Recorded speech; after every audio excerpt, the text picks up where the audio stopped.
I loved him. He was my brother. Doesn't matter that he wasn't my blood, because he was my brother. A family from the town of Tonawanda is heartbroken tonight. The death of their loved one is shrouded in mystery. Good evening. Did someone kill specialist Ian Morgan? The former student at Kenmore East was found lying in a stairwell at his Army base in Texas. News 4's Rich Newberg spoke with the soldier's family. Rich? Don and Jackie, the Andersons in the town of Tonawanda had treated Ian like a son. He had moved in with them when he was 16. He started out as their paper boy with a lot of problems.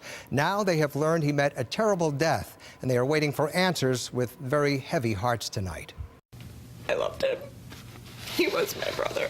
Doesn't matter that he wasn't my blood, because he was my brother. 28-year-old Ian Morgan became part of the Anderson family at age 16. They helped him overcome an addiction to prescription pills and gave him a new direction after he lost his father and his mother moved to Georgia. As he stayed with us, he learned that there is a God and that the Lord is there for you. And we had him going to church with us, and we showed him that somebody does really love you, Ian.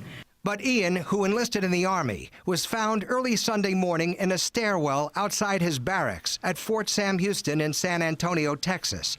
The Army specialist appeared to have suffered blunt force trauma to his head and possible stab wounds, according to reports out of San Antonio. Robert Anderson, who took him on like a son, told me Ian was discovered by two of his closest Army buddies shortly after there had been some early morning drinking. He was pronounced dead at a military hospital. There was some alcohol involved. I asked Colt, I go, was Ian drinking? Was he drunk? He says, I know he had a beer, but he was not drunk. Ian said his adoptive family had recovered from a 20 to 30-foot accidental fall while stationed in South Korea.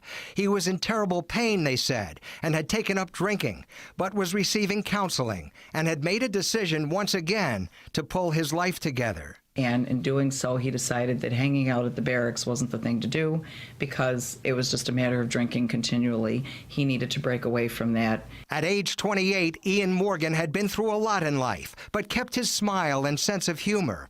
His loved ones in Tonawanda say they lost a son and a brother, and the country, they say, lost a dedicated soldier.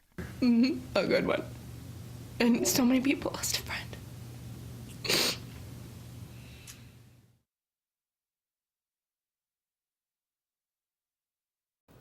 Specialist Morgan had idolized his late biological father, who had made a career in the military.